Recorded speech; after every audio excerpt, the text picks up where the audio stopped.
to provide a more secure and safer learning environment is one subject that all politicians and political parties agree on. Well, the question that still seems hard to answer is what is the best way to achieve this? Tonight, Babajide Ogunsanwo, founder of Leadership by Data and Channels Television's data analyst, is here to share more insights on this and, of course, more. Hello, Babajide. Thank you for joining us on the news at 10. Despite the obstacles, Inspector General of Police Kayode Egbetokun has said that he's assuring, of course, in his words, that the police will keep making progress on all aspects of Nigeria's internal security, especially to minimize crime and kidnapping. What do the recent surveys or even the trends, when you're talking about kidnapping, what do these trends reveal? The trends reveal a lot, and I'll shock you tonight. But before the trends, you've talked about what exactly is going on, and it's the best way to understand exactly what is going on with kidnapping is, and sometimes when you are hungry and your tummy is empty, what part of your body feels the pain? My head, I think, yes. Yes, you have a headache. So the problem is coming from your belly, but your head is feeling the pain. And that's exactly how Nigeria's security situation is. The problem is coming from somewhere else, but it's the security agencies that are feeling the pain. Yes, the Inspector General of Police that you mentioned has made some progress since his coming, but this progress is insufficient. And I'll explain why. One of the key ways to manage kidnapping is to, first of all, understand kidnapping. You need to know where are the kidnapping cases happening, what local governments, who is doing the kidnapping, what's the profile, the demographics of the kidnappers.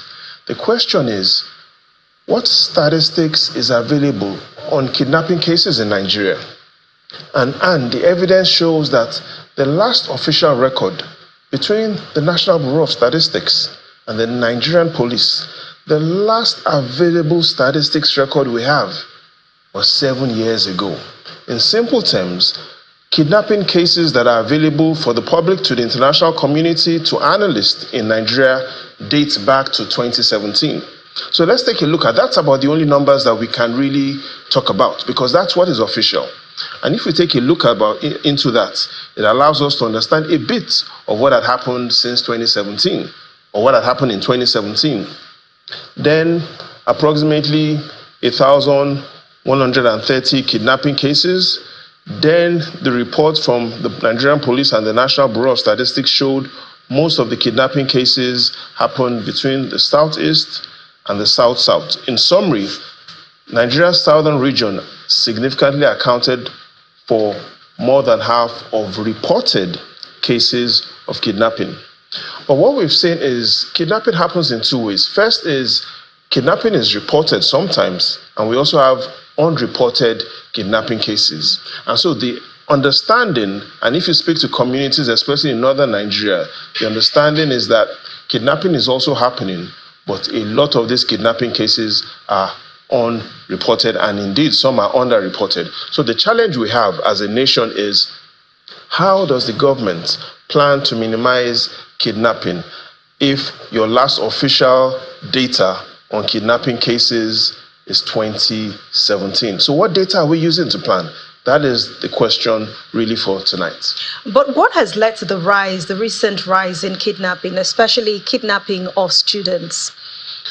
So first is we need to understand that even though we are seeing students being kidnapped, a lot of this kidnapping is no longer happening in school. So the security agencies have been able to minimize the propensity and the ease and willingness of kidnappers to come into the schools. What we see is kidnapping cases happening when students are in transit. So what clearly is happening is that the kidnappers are also changing their tactics. Well, let's start by looking at the high-profile student kidnapping cases that have happened since this government came in. I'm talking about May last year till to date.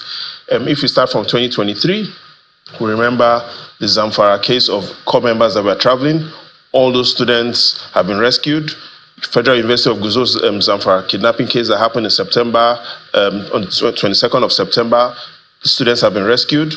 Federal University Dutsin happened last year, October, and kidnapping cases in October in Nasarawa State University.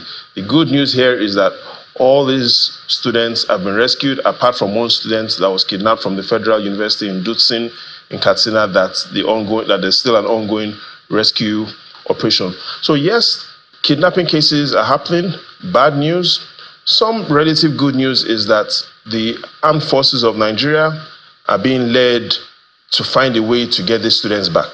Now let's look at what has happened this year. We've seen kidnapping cases right from the first quarter of the year. This school in Kuriga, where 250 students, over 250 students were kidnapped. That was the biggest kidnapping case of the year for students. We've seen kidnapping cases in Sokoto, Kogi, Benue, and Sokoto, Kogi, and Benue. Now, this isn't the list of all students that have been kidnapped. These are just the list of the high profile, the most outrageous ones. But again, despite this, we've seen the armed forces led by the Chief of Defense Staff General Christopher Musa, in collaboration with the intelligence agencies, in collaboration, yes, the police is playing a bigger role than they had previously done, all trying to make sure that first is let's minimize these kidnapping cases. They've tried a bit, but sometimes these kidnapping cases happened, but they're rescuing. However, one trend we should now focus on is which states are these outrageous kidnapping cases happening? We see that they are majorly now happening in the North one, and all these states are related. High-profile student kidnapping in Sokoto, flowing down to Zamfara, Katsina, right in front of us, Kaduna, Nasarawa, Kogi, Benue. So we see there's some trends whereby kidnappers clearly are following through the borders. So one way we need to focus on is, yes, though we are making sure that we are rescuing these students that are being kidnapped, is we need to focus more on improving our internal border security, because we clearly see some correlation between states where students are being kidnapped and the proximity. It's all happening in clusters, and we need to manage that. If not, the clusters will spread to every geopolitical region. So the question now will be, what more can the armed forces do to ensure that students are kept safe? If we're talking about improving education, then students must be safe. In 60 seconds. So first is, in 60 seconds, there are places where the armed forces could have gotten to in 10 minutes, but it takes them 60 minutes because the roads are bad. So the question is, should the armed forces now start fixing the roads? If you say yes, then should they also start fixing the schools?